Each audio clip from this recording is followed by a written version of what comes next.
نبيه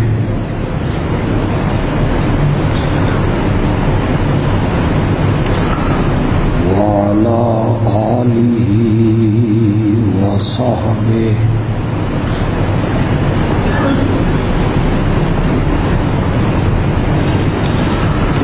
أما بعد فأعوذ بالله من الشيطان الرجيم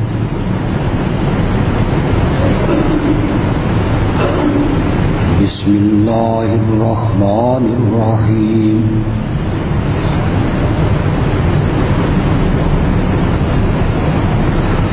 ولا تحسبن الذين قتلوا في سبيل الله أمواتا بل أحياء عند ربهم يرزقون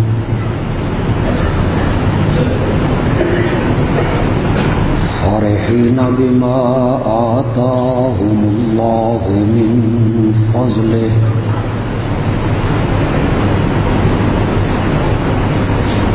ويستبشرون بالذين لم يلحقوا بهم من خلفهم ألا خوف عليهم ولا هم يحزنون يستبشرون بنعمة من الله وفضل وأن الله لا يضيع أجر المؤمنين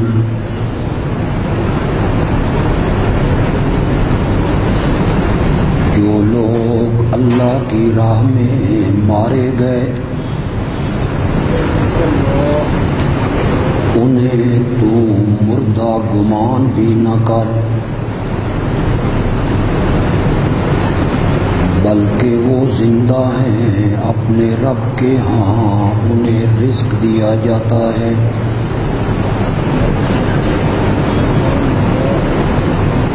جو کچھ اللہ نے انہیں اپنے فضل سے دیا ہے وہ اس پہ خوش ہوتے ہیں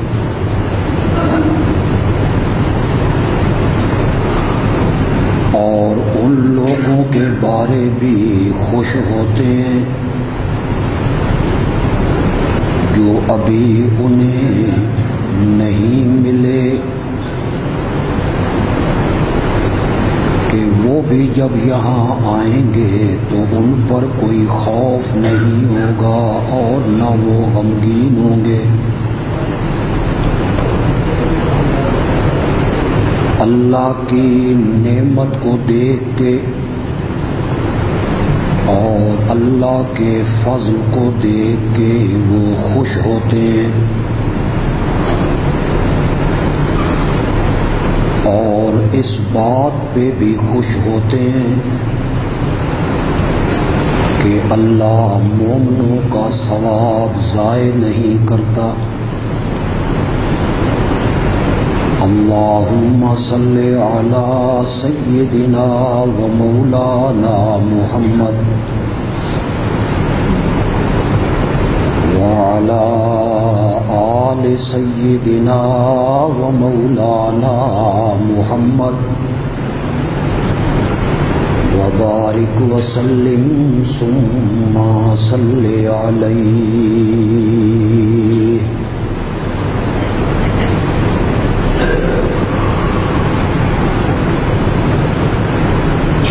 گزشتہ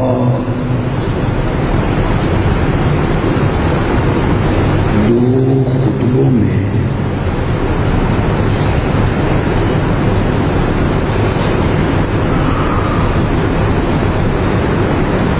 اس بات پہ میں نے روشنی ڈالی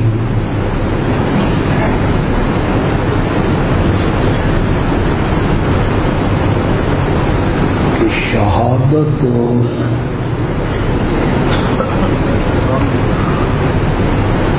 باعث غم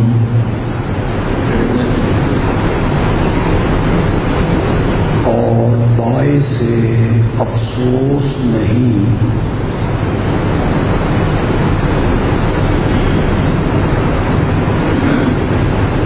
بلکہ شہادت باعث فخر ہے۔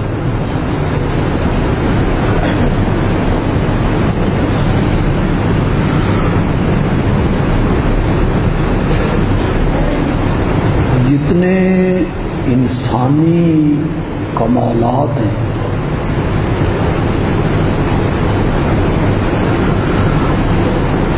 کسبی کمالات،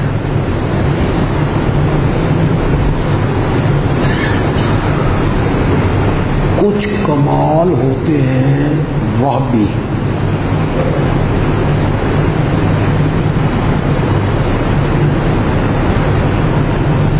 ان میں بندوں کی کوشش کا کوئی عمل دخل نہیں ہوتا،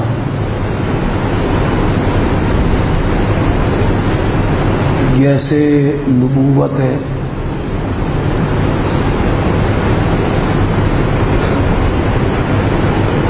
اعمال کر کے کوئی آدمی نبوت کا درجہ نہیں پا سکتا،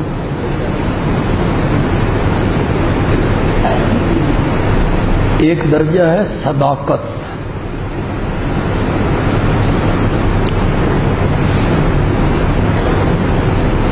کوئی آدمی محنت کر کے یہ درجہ حاصل نہیں کر سکتا، یہ وہبی ہیں، اللہ کی عطا ہے۔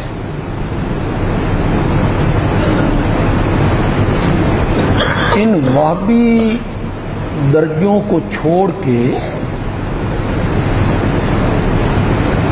جو کسبی درجات ہیں، محنت سے حاصل ہوتے ہیں، کوشش سے حاصل ہوتے ہیں،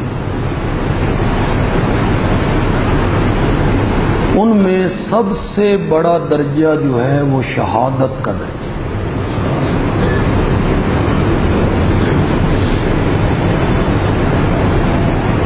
قرآن نے اس کو ذکر کیا، اولئک الذین انعم اللہ،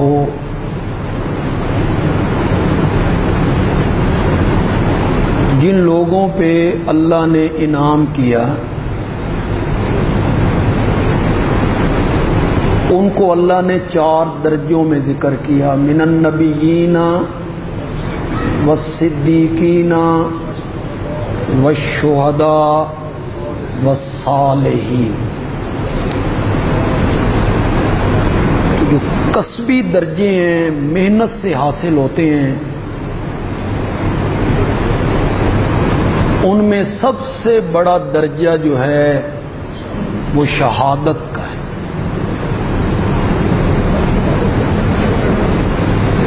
شہادت کا لفظی معنی گواہی کا ہے، گواہی۔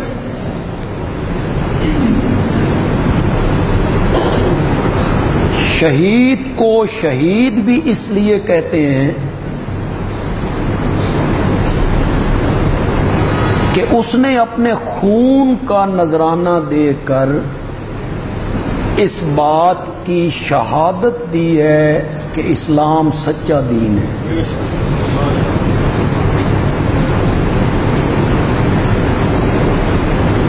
جو شہادت ہم اپنے عمل سے نہیں دے سکتے، ہمارے اعمال ہیں وہ اس بات کی غمازی نہیں کر رہے ہیں، جو شہادت ہم اپنے اعمال کے ذریعے نہیں دے سکتے، اپنی سستیوں کی وجہ سے، غفلتوں کی وجہ سے، شہید دین اسلام کی صداقت کی گواہی دیتا ہے اپنا خون بہا۔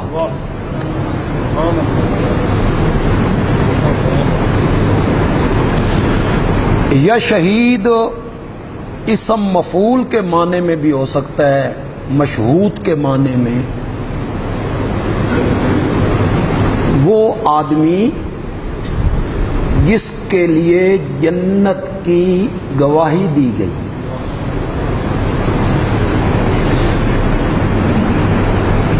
تو میں نے عرض یہ کیا تھا گزشتہ جمعے کہ شہادت باعث غم نہیں ہے کہ اس پر ماتم کیا جائے، اس پر رویا جائے، اس پر چلایا جائے، ان پر ہائے ہائے کی جائے. شہادت باعث افسوس اور باعث غم نہیں ہے، شہادت باعث فخر ہے، باعث انبساط ہے.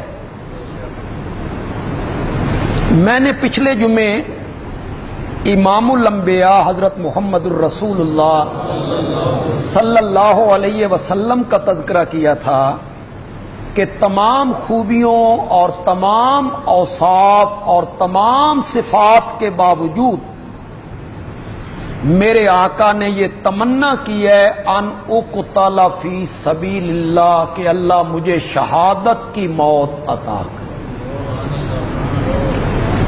تو پھر شہادت کوئی ایسا درجہ تو ہے نا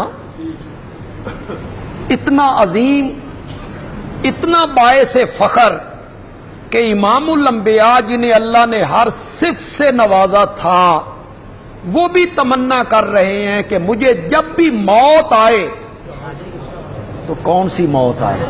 شہادت. میں کس کس کا تذکرہ کروں یہاں؟ بہت عظیم شخصیت ہے تاریخ اسلام کی، عبقری آدمی ہے حضرت سیدنا فاروق اعظم رضی اللہ تعالی،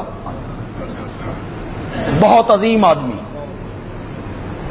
آخر کوئی صفات تو ان میں ہے نا،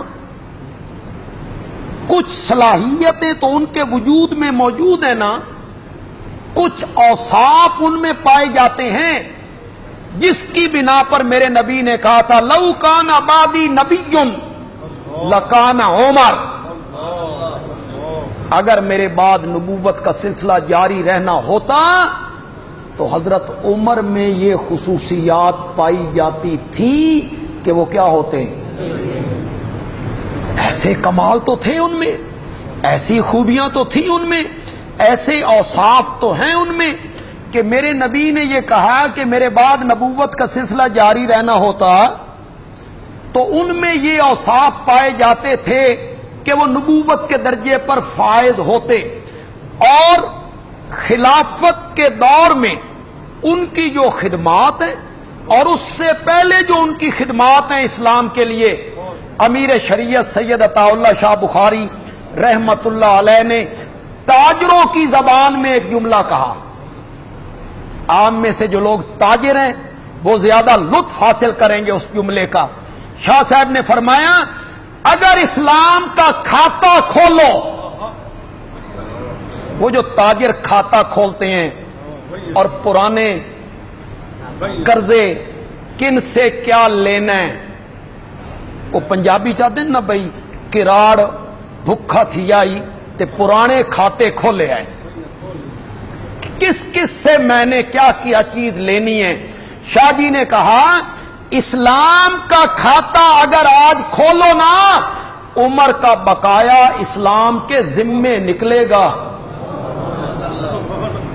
اسلام کی کوئی چیز عمر کے ذمے نہیں نکلے گی، عمر کا بقایا اسلام کے ذمے نکلے گا.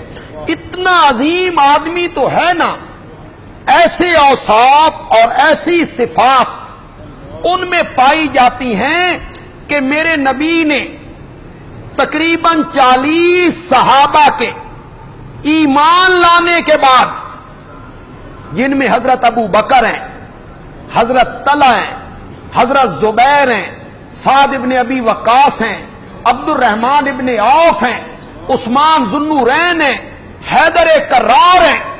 معمولی نام ہے، معمولی نام ہے، عشرہ مبشرہ میں شامل ہیں.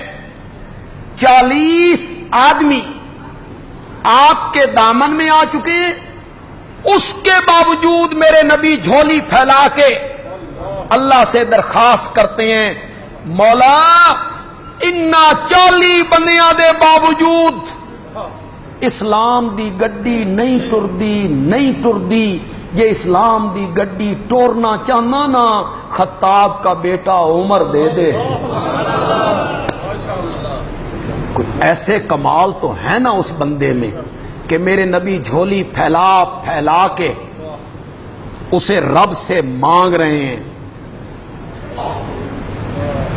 پھر امیر شریعت کی بات ذہن میں آ گئی۔ کسی نے حضرت امیر شریعت سے پوچھا تھا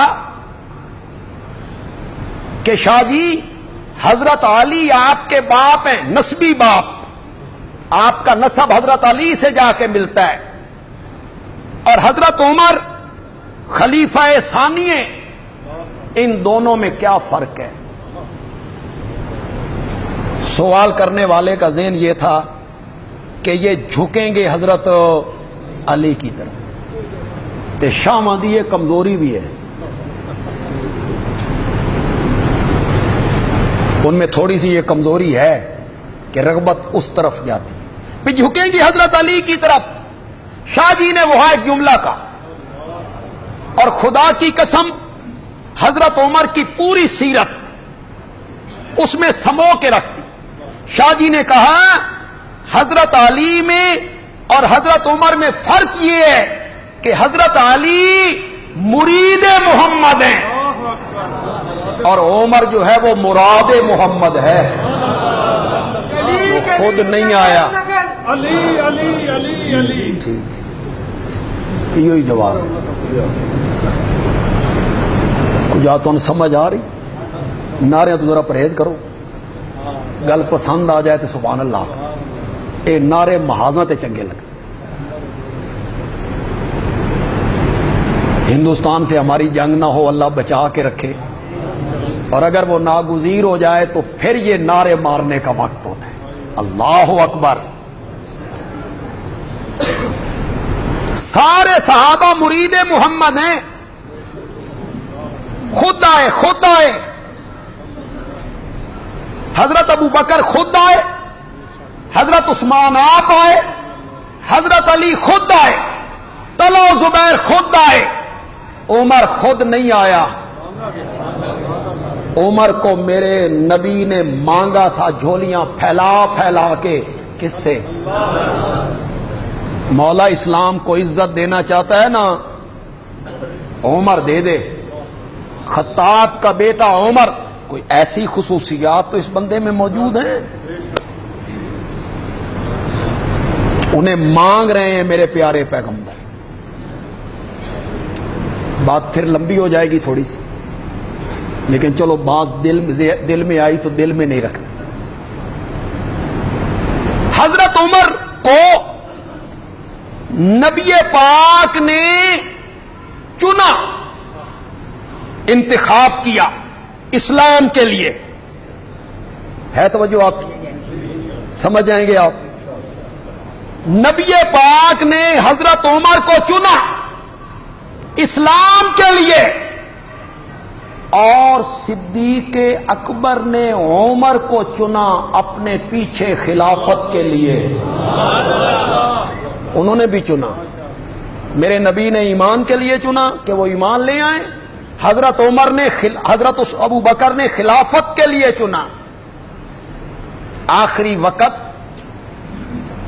وصیت لکھوائی، لکھنے والے حضرت عثمان ہیں، حضرت ابو بکر لکھوا رہے ہیں، حضرت عثمان لکھ رہے ہیں۔ حضرت ابو بکر نے لکھوایا کہ میرے بعد رولا نہ پہ جائے، جھگڑا نہ ہو جائے خلافت پہ، میں مسئلہ حل کر کے جاؤں اپنی زندگی میں، میرے بعد خلیفہ غشی تاری ہو۔ حضرت عثمان نے سوچا اسی غشی میں اگر رخصت ہو گئے وصیت تو ادھوری رہ جائے گی۔ انہوں نے کہا عمر ہوں گے، میرے بعد خلیفہ عمر۔ یہ تو سارے صحابہ جانتے تھے کہ نبی پاک ابو بکر کے بعد کس کا ذکر کرتے تھے؟ حضرت عمر۔ افاقہ ہوا، ہوش آیا، پوچھا کیا لکھا ہے؟ کہ میں نے لکھا ہے میرے بعد خلیفہ عمر ہوں گے۔ حضرت ابوبکر نے فرمایا عثمان اگر تم اپنا نام بھی لکھ لیتے نا مجھے کوئی اعتراض نہیں۔ کیا مطلب ہے اس کا؟ کیا مطلب تھا اس کا؟ حضرت ابوبکر جانتے تھے کہ حضرت عثمان میں بھی خلافت کے نظام کو چلانے کی خوبیاں موجود ہو۔ میرے بعد خلیفہ عمر ہوں گے۔ حضرت عمر کو بلایا گیا، میں اپنے بعد خلافت کے منصب کے لیے آپ کی تقرری کر کے جا رہا ہوں۔ کیسی تربیت کی تھی اپنے یاروں کی میرے نبی نے۔ لوگ کہتے ہیں دنیا کا لالچ تھا، بادشاہیوں کا لالچ تھا، دولت کا لالچ تھا۔ یہاں پکے ہوئے پھل کی طرح حکومت، امارت، خلافت جھولی میں گر رہی ہے۔ نہ الیکشن، نہ ووٹ، نہ کوئی دھندا، نہ کوئی محنت، مفت میں۔ اور حضرت عمر جواب میں کہتے ہیں لیس لی بہا حاجت، مجھے اس کی کوئی ضرورت ہو۔ حد ہو گئی ہے یار، چھوڑتا ہے کوئی حکومتی عہدہ؟ ملے حکومتی عہدہ اور یہاں تو امیر المومنین، ملک کا سربراہ، لیس لی بہا حاجہ، مجھے اس خلافت کی کوئی ضرورت نہیں۔ حضرت ابوبکر نے جو جواب میں جملہ کہا نا، یہ زبردست جملہ ہے۔ حضرت ابوبکر نے سنا اور فرمایا وَلَٰكِن بِهَا إِلَيْكَ حَاجَةٌ، انہوں نے کہا تھا لیس لی بہا حاجہ، مجھے اس کی کوئی ضرورت نہیں۔ انہوں نے کہا فرمایا وَلَٰكِن بِهَا إِلَيْكَ حَاجَةٌ، عمر یہ میں بھی جانتا ہوں تمہیں خلافت کی کوئی حاجت نہیں، میری مجبوری ویکھ، خلافت نو عمر دی ضرورت پہ گئی ہے۔ وَلَٰكِن بِهَا إِلَيْكَ حَاجَةٌ، میں خلافت عمر کو دے کے نہیں جا رہا، میں تو خلافت کو عمر دے کے جا رہا ہوں۔ میرے نبی نے اسے چنا ایمان کے لیے اور ابو بکر نے چنا اپنے بعد خلافت کے لیے۔ ایک روایت پہ اعتماد کروں، تاریخی روایتوں پہ اتنا اعتماد تو نہیں ہوتا۔ یہ وصیت لکھوانے کے بعد انہوں نے اس پر مہر لگائی اور سر بمہر کر دی کہ میرے انتقال کے بعد اسے کھولا جائے گا۔ ان کے مکان کے نیچے لوگ جمع ہوئے، حضرت ابوبکر کو پکڑ کے لایا گیا۔ انہوں نے لوگوں سے کہا جس آدمی کا نام میں نے بطور خلیفہ یہاں لکھ دیا ہے تمہیں منظور ہے؟ مانتے ہو اسے؟ نام نہیں بتایا۔ پیچھے سے ایک آواز آئی لا، نہیں مانتے۔ لوگوں نے مڑ کے دیکھا تو یہ حیدر کرار تھے۔ کون تھے؟ حضرت علی ابن ابی طالب رضی اللہ تعالیٰ عنہ تھے، جنہیں کہا نہیں مانتے۔ حضرت صدیق اکبر نے کہا علی کیا کہنا چاہتے ہو؟ حضرت علی نے کہا لا نرضى الا بعمر، عمر کے علاوہ کسی اور کا نام لکھا ہے تو نہیں مانتے، مانتے ہیں تو صرف عمر کو ہی مانتے۔ حضرت ابوبکر نے چنا اپنے بعد خلافت کے لیے۔ حضرت علی نے چنا داماد بنانے کے لیے.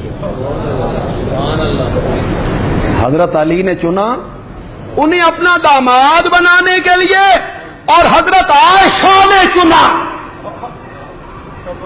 انہیں روضہ رسول میں دفن کرنے کے. کوئی خوبی تو حضرت عمر میں ہے نا کہ انہوں نے کہا تھا یہ جگہ تو میں نے اپنے لیے رکھی تھی، لیکن تم امیر المومنین کا پیغام لائے ہو تو میں ایثار کرتی ہوں، اور یہ جگہ حضرت عمر کے نام کرتی ہوں. میں حضرت عمر کا وہ احسان نہیں بھول سکتی. جب منافقوں نے مجھ پہ تہمت لگائی تھی تو صرف یہی کھڑا ہوا تھا. یہ ساری خوبیاں حضرت عمر میں موجود ہیں، کمال بھی موجود ہیں. عظمت کتنی ہے کہ میرے آقا کی عادت مبارکہ تھی کہ صبح کی نماز پڑھانے کے بعد لوگوں کی طرف رخ کرتے اور پوچھتے کسی کو کوئی خواب تو نہیں آیا. کسی صحابی کو کوئی خواب آیا ہوتا تو آپ کے سامنے ذکر کیا جاتا، آپ اس کی تعبیر ارشاد فرماتے. ایک دن آپ نے فرمایا کہ مجھے ایک خواب آیا.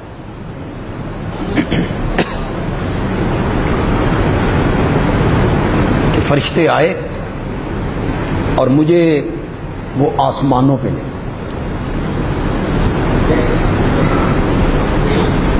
یہ جو جسمانی معراج ہے، اس جسم کے ساتھ جسد مار روح عالم بیداری میں، یہ آپ کو زندگی میں ایک مرتبہ، جس کو قرآن نے سورت بنی اسرائیل میں ذکر کیا، سورت نجم میں ذکر کیا، وہ صرف ایک مرتبہ. یہ جو خواب میں روحانی معراج ہے یہ آپ کو کئی مرتبہ ہو. اور یہ تو آپ جانتے ہوں گے کہ انبیاء کا جو خواب ہوتا ہے وہ ہمارے خواب کی طرح نہیں ہوتا، قطعی ہوتا ہے، دین میں حجت بنتا ہے.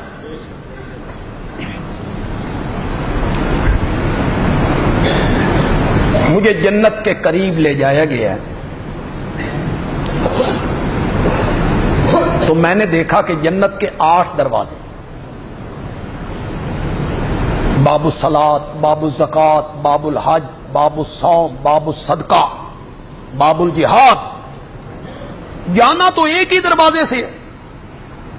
جس بندے کا رجحان جس طرف زیادہ ہوگا اللہ اسے کہیں گے تو باب الصلاۃ سے چلا جا، تو باب الزکوٰۃ سے چلا جا، تو باب الصدقات سے چلا.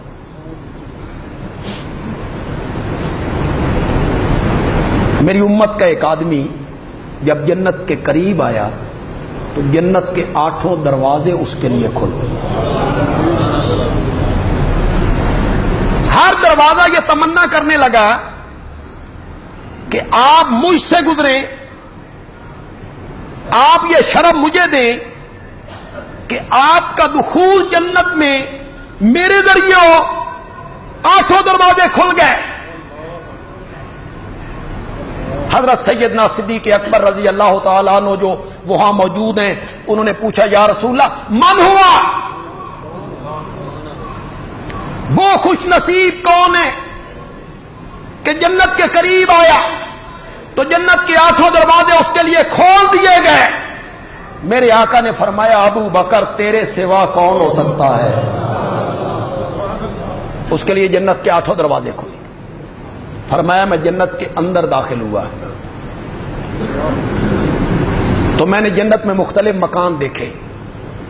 ان میں جو ایک مکان دیکھا وہ ایک موتی کا بنا ہوا، وہ بہت خوبصورت مکان. میں نے پوچھا یہ کس کا مکان؟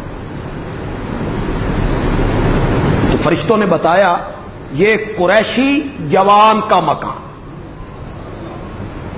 میں نے سمجھا کہ میں قریشی بھی ہوں اور اس سے خوبصورت مکان بھی نظر نہیں آ رہا تو میرا ہوگا. تو میں نے فرشتوں سے کہا راستے سے ہٹو، میں اندر جا کے دیکھنا چاہتا ہوں۔ یہ مکان اندر سے بھی اتنا خوبصورت ہے جتنا باہر سے نظر آ رہا ہے؟ تو فرشتوں نے جواب میں کہا ٹھہریے گا، یہ آپ کا مکان نہیں ہے، یہ خطاب کے بیٹے عمر کا مکان ہے۔ جنت میں ان کا مکان دیکھ کے آئے،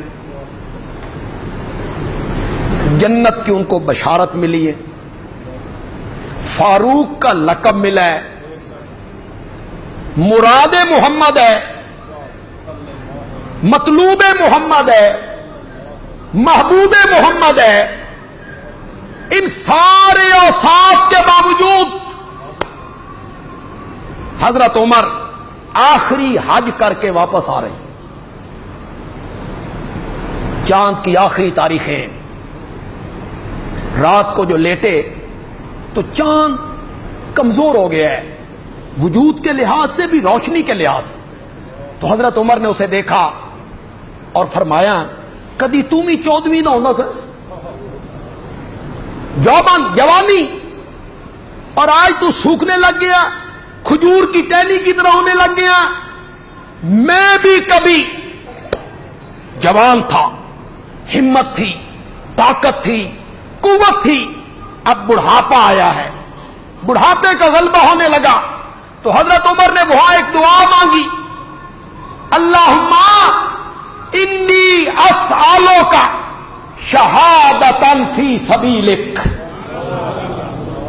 مولا میں تو اس سے درخواست کرتا ہوں کہ مجھے جب بھی موت دینا تو شہادت کی موت۔ اب آپ کو احساس ہوا کہ شہادت کوئی ایسا درجہ تو ہے کہ حضرت عمر اتنے درجات کے باوجود، اتنے مراتب کے باوجود اور اتنی صفات اور خوبیوں کے باوجود تمنا کر رہے ہیں کہ مجھے جب بھی موت آئے تو موت کون سی آئے؟ شہادت۔ اللہم انی اسألک شہادۃ فی سبیلک ووفاۃ فی بلد رسولک۔ دوسری دعا مانگی، مولا جب بھی موت دینا اپنے نبی کے شہر کے اندر موت۔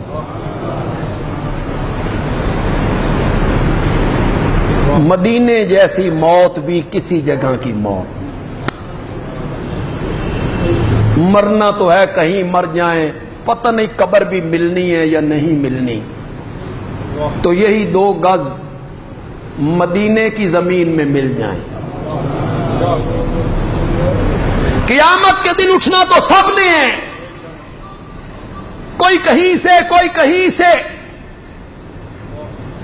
جن کے ذرات اس مٹی میں مل گئے انہیں جب مدینے کے جنت البقیع میں اٹھایا جائے گا تو سامنے نبی پاک کھڑے ہوں گے، حضرت ابو بکر ہوں گے، 10,000 صحابہ ہوں جن میں حضرت حسن ہیں،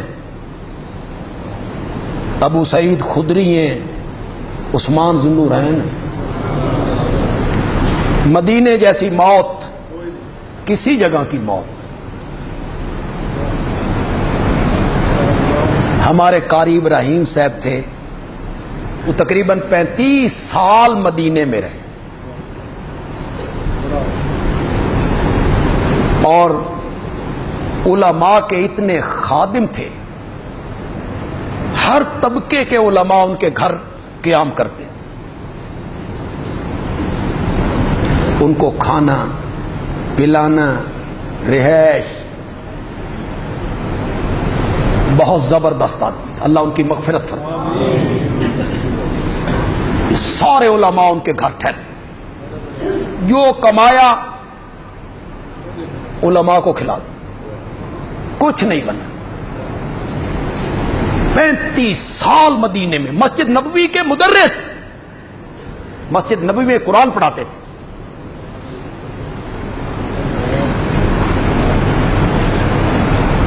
کینیڈا یا پتہ نہیں کس ملک میں گئے، افریقہ، وہاں ایکسیڈنٹ ہوا، وہاں انتقال ہو گیا اور وہی دفن ہو۔ اللہ کے فیصلے۔ ساری زندگی مدینے میں. آپ دیکھیں علامہ احسان الہی ظہیر اہل حدیث عالم تھے. سن 1988 میں لاہور میں ان کے جلسے میں پہلا بم دھماکہ ہوا تھا. اس سے پہلے جلسوں میں بم دھماکے نہیں ہوتے تھے, وہاں سے شروع ہوا تھا. ان کے جلسے میں بم دھماکہ ہوا لاہور میں. یہاں کئی علماء شہید ہوئے, کئی لوگ زخمی ہوئے. علامہ احسان الہی ظہیر زخمی ہو گئے, لاہور کے اسپتال میں داخل ہوئے. سعودیہ نے انہیں بلایا, ہم علاج کرواتے ہیں. حملہ لاہور میں ہوا, موت ریاض میں آئی, قبر مدینے میں بنی. فیصلے ہیں نا اللہ کے, فیصلے ہیں اللہ کے. کئی لوگ یہاں سے جاتے ہیں عمرے کے لیے, حج کرنے کے لیے, ان کی موت مدینے میں واقع ہو جائے. اچھے بھلے جاتے. مولا جب بھی موت دینا تو شہادت کی موت دینا, اور جب بھی موت دینا تو اپنے نبی کے شہر میں دینا. کتنی دعائیں ہیں؟ زور سے بولو, زور سے بولو.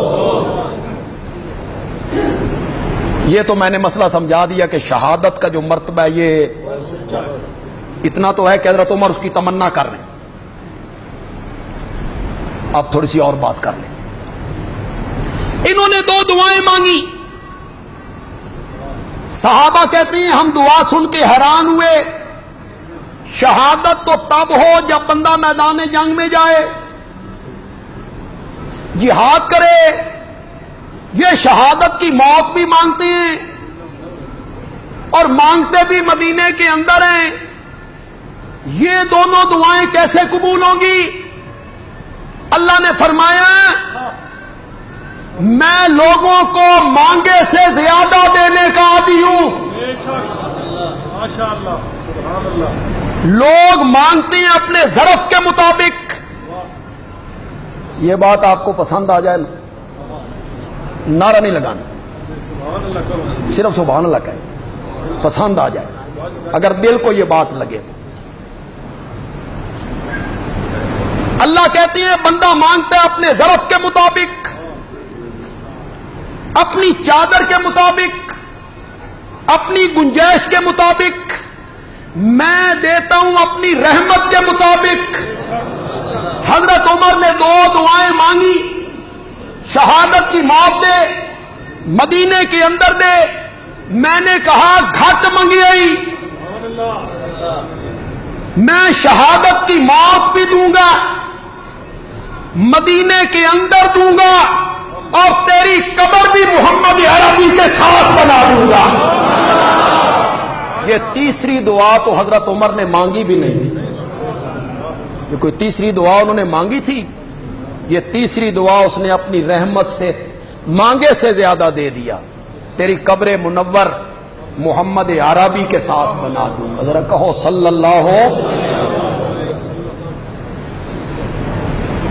شہادت کی موت بھی بڑی عظیم ہے, مسجد مدینے کی موت بھی بڑی عظیم ہے.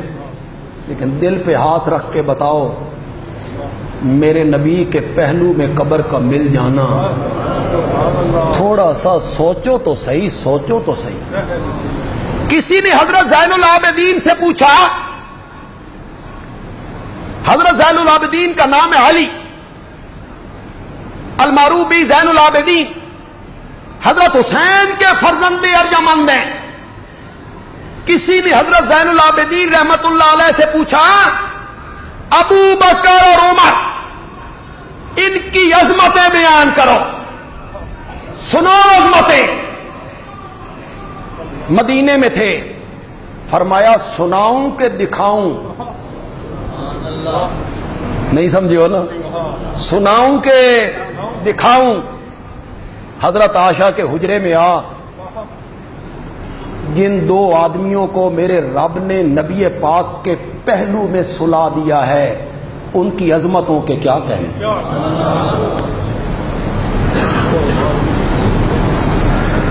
یہ کم شرف ہے,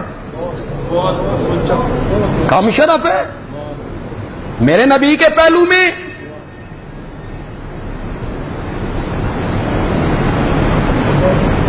اس روایت پہ اعتماد کروں؟ مولانا احمد رضا خان بریلوی نے بھی اس روایت کو نقل کیا کہ جس مٹی سے انسان کا خمیر گوندھا جاتا ہے مرنے کے بعد اسی مٹی میں بندے کو لوٹایا جاتا ہے. جہاں سے خمیر لیا گیا مرنے کے بعد وہی بندے کو لوٹایا گیا. اگر یہ صحیح ہے تو پھر بندیالوی کو یہ کہنے کا حق ہے کہ جس پاکیزہ مٹی سے محمد عربی کا وجود بنایا گیا تھا اسی مٹی سے ابو بکر و عمر کا وجود بھی بنایا گیا کہ وہ آج بھی میرے نبی کے ساتھ ہیں, میرے نبی کے پہلو میں. اللہ کہتے ہیں بندے مانگتے کم ہیں, میں بندوں کو مانگے سے زیادہ دیا کرتا ہوں. حضرت عمر نے کم مانگا تھا, انہوں نے شہادت کی موت مانگی, مدینے کے اندر مانگی, میں نے یہ دونوں دعائیں پوری کی اور پھر ان کو نبی اکرم صلی اللہ علیہ وسلم کے پہلو میں دفن کیا. لوگ کم مانگتے ہیں, میں زیادہ دینے کا عادی. پھر لوگ اس داتا کو چھوڑ کے کہاں کہاں دھکے کھاتے پھرتے ہیں. اس سے مانگنے کی بجائے کن کن سے مانگا جا رہا ہے.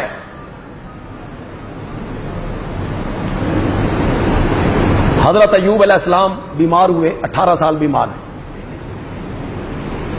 شیطان نے آخری جال پھینکا, ان کی بیوی کو ورگلایا, میرے نام کا بکرا ذبح کرو.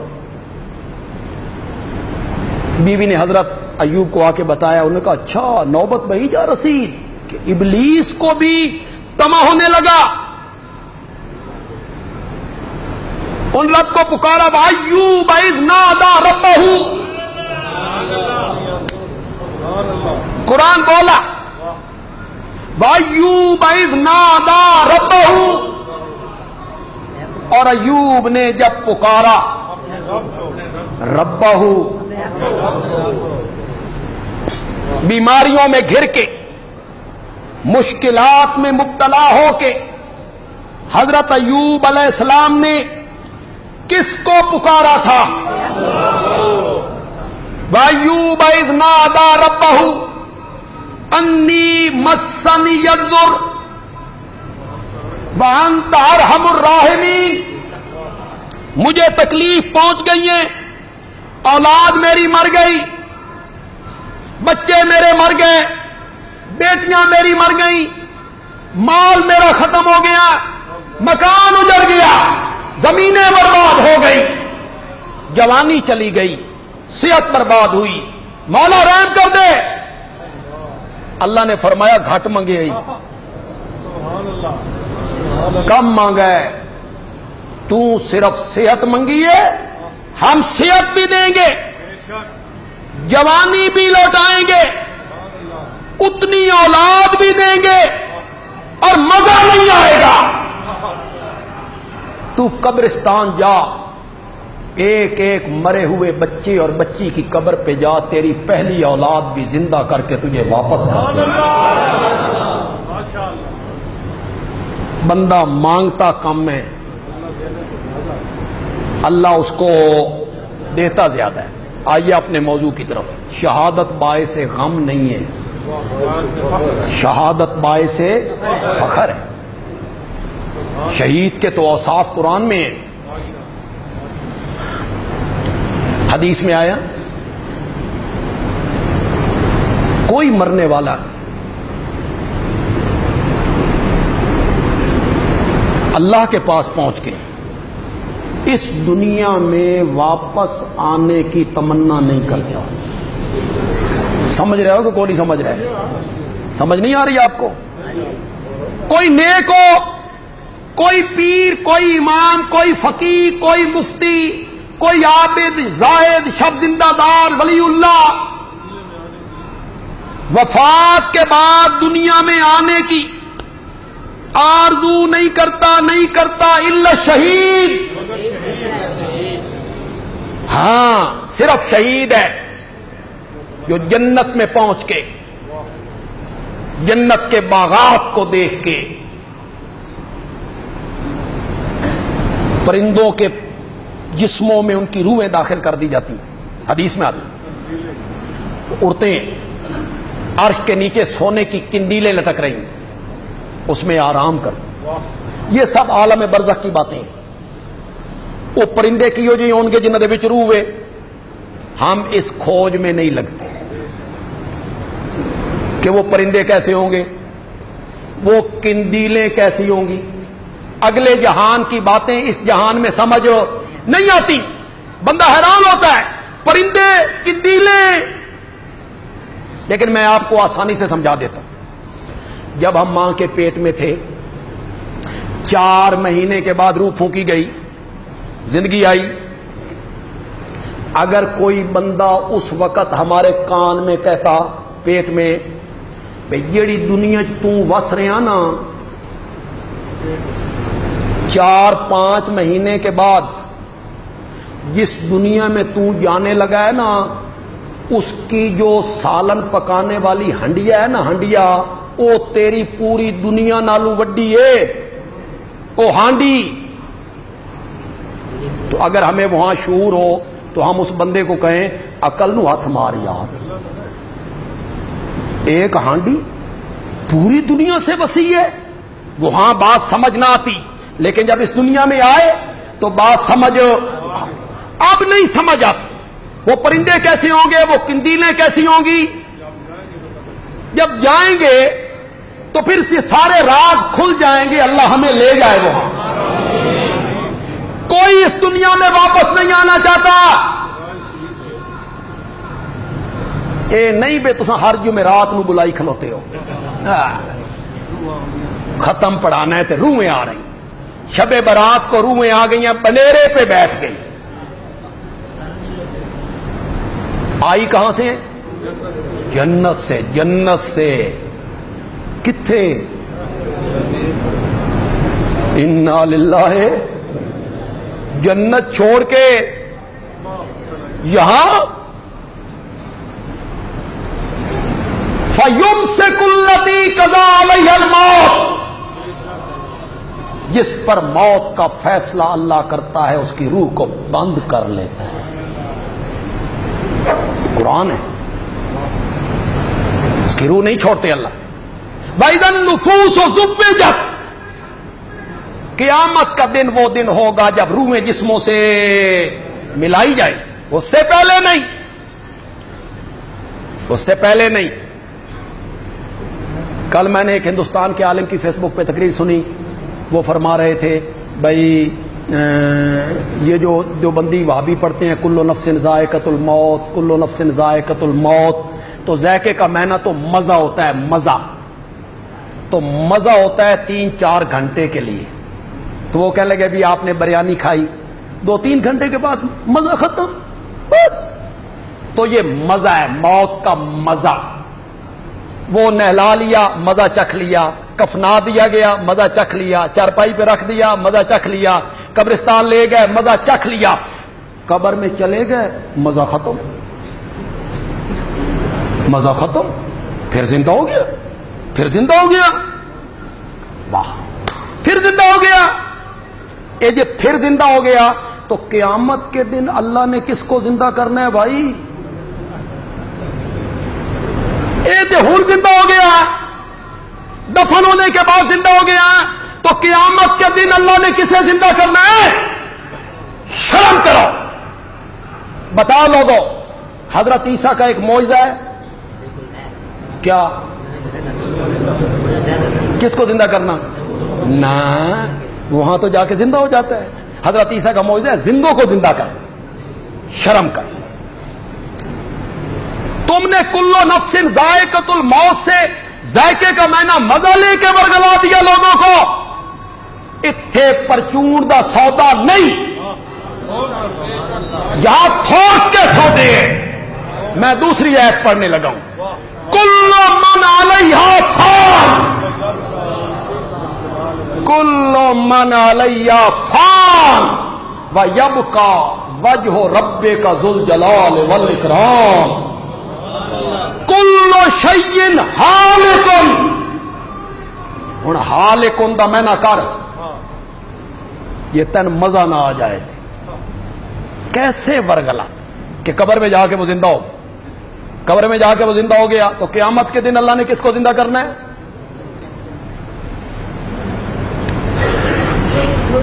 کوئی اس دنیا میں واپس نہیں آنا چاہتا الا شہید، صرف شہید آنا چاہتا ہے۔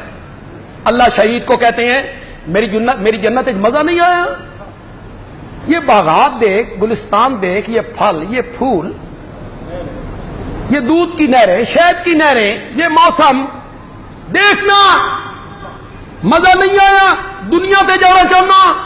شہید کہتا ہے مولا جو مزہ کافر کی تلوار کے نیچے آیا تھا نا وہ تیری جنت میں بھی نہیں، مجھے پھر دنیا میں بھیج، میں پھر اللہ کے پھر تیرے رستے میں جہاد کروں اور پھر میں شہادت کا درجہ۔ یہ جو میں نے شروع میں آیت پڑھی، یہ جو ایک دوسرے پارے میں ایک چوتھے پارے میں ہے کہ شہیدوں کو مردہ نہ کہو، تو یہاں سے لوگ بڑی غلط فہمی میں لوگوں کو مبتلا کر دیں۔ جب دوسرے پارے میں کہا تو فرمایا وَلَٰكِن لَا تَشْعُرُونَ، تمہیں ان کی زندگی کا شعور ہو نہیں۔ آپ مجھے بتائیں، آپ کو میری زندگی کا شعور نہیں؟ مجھے آپ کی زندگی کا شعور نہیں؟ آپ کاروبار کرتے ہیں، تھکتے ہیں، سوتے ہیں، اٹھتے ہیں، شادی کرتے ہیں، غمی ہوتی ہے، بھوک لگتی ہے، پیاس لگتی ہے، تھک جاتے ہیں، شعور ہے؟ آپ کو میری زندگی کا شعور ہے؟ شہیدوں کی زندگی کے بارے میں اللہ کیا کہتے ہیں؟ تمہیں اس کا شعور ہو نہیں۔ پھر چوتھے پارے میں جب اللہ نے ان کو ذکر کیا تو چوتھے پارے میں اللہ نے کہا بل احیاء عند ربہم، بلکہ وہ زندہ ہیں اپنے رب کے ہاں، یرزقون، ان کو کیا دی جاتی ہے؟ یرزقون کا معنی کرو۔ میں تمہیں یہاں ایک مسئلہ سمجھانا چاہتا ہوں اور چٹکی میں سمجھا جائے، ایک دونی دونی تے دو دوڑی چار، میں کوئی علمی بحث نہیں کرنا چاہتا، بالکل چٹکی میں سمجھا دینا چاہتا ہوں۔ عند ربہم یرزقون، یرزقون کا معنی کرو، انہیں کیا دی جاتی ہے؟ بولو بولو زور سے بولو، انہیں کیا دی جاتی ہے؟ روزی، روزی۔ فیصلہ کرو کون سی روزی دی جاتی ہے، کرو فیصلہ۔ یہ جو قرآن کہتا ہے انہیں روزی دی جاتی ہے، انہیں رزق دیا جاتا ہے، بولو کون سی روزی دی جاتی ہے؟ بولو، دنیا والی، یہی دنیا والی، ایک برائلر مرغ، اے موسم تو پہلے ٹیکیاں نال پکے ہوئے پھل، بولو بولو، یہ گندم، یہ چاول، یہ پھل، یہ ملاوٹ زدہ دودھ، دودھ تے پتہ نہیں ہوندا کہ نہیں ہوندا، ہم اسے دودھ کہتے ہیں، پتہ نہیں کہ بلا ہوندی، یہ روزی ہے؟ بولو اور بولو، فیصلہ کرو۔ شہید کو جو روزی دی جاتی ہے، قرآن کہتا ہے ان کو روزی دی جاتی ہے، فیصلہ کرو کون سی روزی دی جاتی ہے؟ دنیا والی یا جنت والی؟ دنیاوی والی یا اخروی؟ پھر بندیالوی کہتا ہے جیو جئی روزی اوہ جئی زندگی۔ اگر روزی دنیا والی ہے تو زندگی بھی دنیا والی ہے، اور اگر روزی جنت والی ہے تو پھر زندگی بھی جنت والی، دنیا والی زندگی نہیں ہے۔ اس حساب سے ان پر موت آئی، ان کی بیویوں نے عدت گزارنے کے بعد آگے نکاح کر لیے، ان کی وراثتیں تقسیم ہو گئیں، ان کے بچے یتیم ہو گئے، ان کا جنازہ پڑا گیا، ان کو دفنا، یہ سارا زندہ سمجھ کے کیا تھا ہم نے؟ تو شہادت ایک عظیم مرتبہ ہے جس کی تمنا نبی پاک نے کی، جس کی تمنا حضرت عمر نے کی. تو شہادت باعث غم نہیں، شہادت باعث فخر ہے. ہمارا اکتوبر کا رسالہ ضیاء توحید آ گیا ہے. اس میں جو میں نے اس دفعہ اداریہ لکھا ہے اس کا عنوان ہے حجاب مسلمان عورت کا شعار، یعنی پردہ کرنا مسلمان عورت کا شعار ہے. اسلاف امت کا مثالی کردار ایک یہ مضمون ہے. سفر کا جو آخری بدھ ہوتا ہے، یہ لوگ کہتے ہیں کہ نبی پاک نے غسل صحت کیا تھا، اس میں کچھ لوگ خوشی مناتے ہیں، لاہور میں تو جلوس بھی نکلتا ہے. یہ آخری بدھ جو تھا اس میں آپ نے غسل صحت نہیں فرمایا تھا، آپ کی بیماری کی ابتدا ہوئی تھی، شروع ہوئی تھی بیماری آپ کی. تو یہ سارے مضامین آپ کو اس اکتوبر کے شمارے میں ملیں گے. 30 روپے اس کی قیمت ہے.